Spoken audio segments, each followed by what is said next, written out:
Hello friends, in this video we're going to look at this Denon DCD-700 CD player.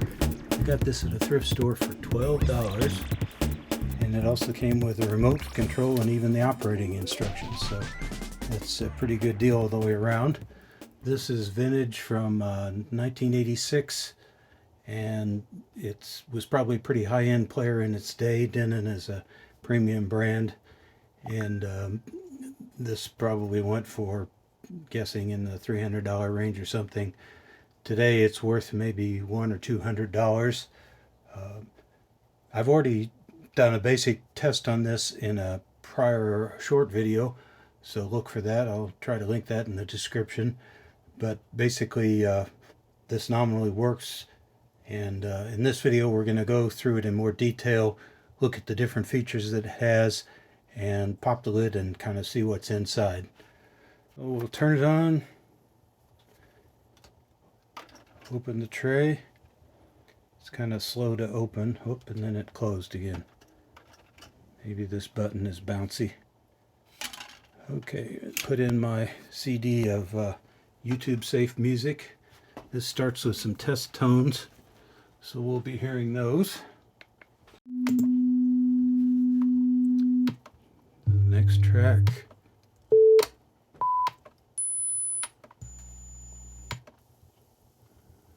So this one has music on it, I think.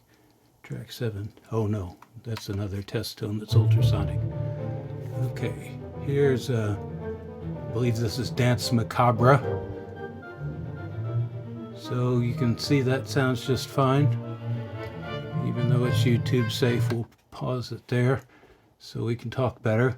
Let's look at the features. This is a single disc player because the multi-disc player hadn't been invented yet in 1986. Open and close, on off, call repeat program. So this has a programming feature of some kind. I'm typically not too interested in those, so I won't go into that, but we'll assume that works on this unit. Play, pause, stop, basic features. This has a headphone output, which a lot of units from this era do. We'll get the remote control next. Tested the batteries. Strangely, one is good and the other isn't. The other is dead as can be. There's also corrosion on this terminal. These are Panasonic brand carbon zinc batteries, which are often called heavy duty, which doesn't really make any sense since they're light duty, but that's a relic of the past. You can see that these terminals are pretty corroded. So I've got a solution of baking soda and water in a Starbucks cup. I'm going to scrub with a Crest toothpaste. They aren't sponsoring this video, but if Starbucks and Crest, if you want to sponsor me, I'm open. Just drop me a line in the comments. And going to clean these up a little more and put in some fresh batteries. I thought these probably aren't the original batteries because they aren't corroded or leaking in any way, and yet we had the corrosion, which I've cleaned off in between. I've given the unit and the remote control a light cleaning with a standard homemade record cleaning solution. Look that up on the internet if you want to make it yourself. Brand new batteries. Again, I'm not sponsored by Energizer, but give me a call, Energizer people, if you want a product placement and pay for it next time. Whoops. So we'll slide this in. We'll try it out again. I'm guessing this is going to work. Yep. Let's see. We'll skip ahead a little bit. This is the next track. More music. Here it says remote sensor, so that's where we aim at that. Okay. At the back, here we can see the manufacturing code, 1986, August, serial number, and the only outputs this has are the RCA line outputs. So this lacks the optical output. Those didn't become available until somewhere in the 90s. So this is before that time. But as you can see, this is just a very simple setup here. Connect audio to the receiver or amplifier of your choice, and you're ready to go. I've taken screws off the lid. This has a very simple screw design, but it's kind of unusual.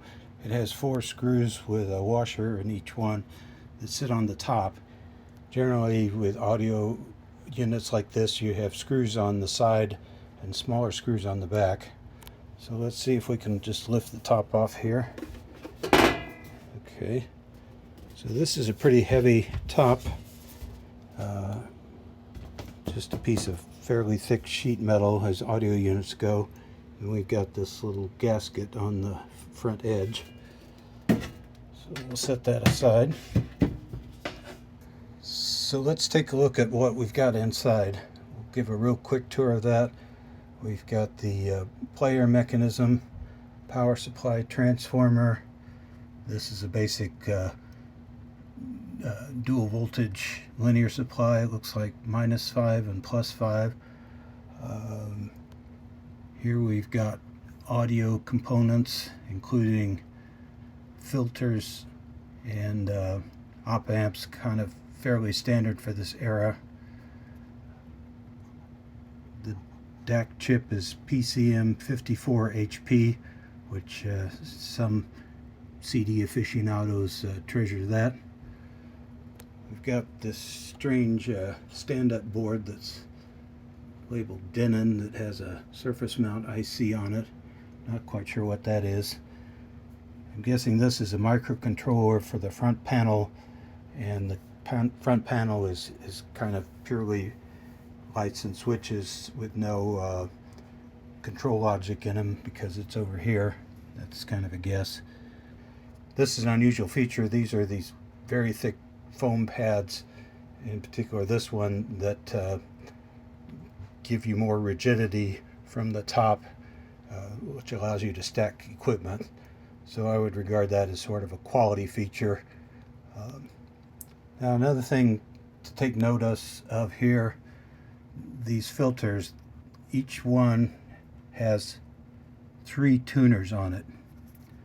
So in another unit of this era, there was kind of an integrated filter that was kind of a big hybrid unit that stood up maybe in this place that didn't have any tuning. So that's kind of a sign of quality here that they have a tunable filter, and you can imagine these were factory tuned for the best response. You can see that the tuning screws are placed a little differently on each one, so that means that they're were tuned in the factory in some sort of calibration procedure, which is manual hands-on work and brings the price up a little bit, but that's some of the quality that you're paying for with the Denon brand. Also, Denon isn't a sponsor since we're talking about sponsors, but again, come see me if you want to be a sponsor. So this is all pretty basic and straightforward. This section here appears to be the motor drive, and let's see, we got some more drive transistors and capacitors spread throughout. Here are a couple of op amps for whatever miscellaneous use. So this is a pretty kind of clean and nice layout that makes sense for the 1986 era. The transformer's on the small side, but that's okay because this unit doesn't require a lot of power. Next, I'm going to do some performance measurements, and we'll show you what I can measure out of this unit as far as harmonic distortion, noise, and other things. Here's the audio specifications from the unit's user manual. Key thing to note here is it's showing harmonic distortion of 0.004% at 1 kilohertz. Now if we look at my measured response at 1 kilohertz, we see a THD of 0.007. That actually makes sense. My measurement system may not be able to go quite as low as the unit does, but in either way, both the original specification and what I actually measured are just extremely low distortion. It's difficult to hear anything less than 1%, and so this tiny fractions of a percent. It just kind of really doesn't matter. So, you know, this unit that I picked up at the thrift store for cheap is performing like a champ, and probably according to its specifications even. That's it up for our video on this fine Denon DCD-700 CD player circa 1986. This was a top performing player in its day, I believe. Very much a premium player, and both the specifications and the test results that I did myself indicate that this is a very high performing player for 1986 and basically performs as well as any modern player today. So I hope you enjoyed the video. Thanks for watching. Be sure and hit like and subscribe for me. Help me out. And bye-bye.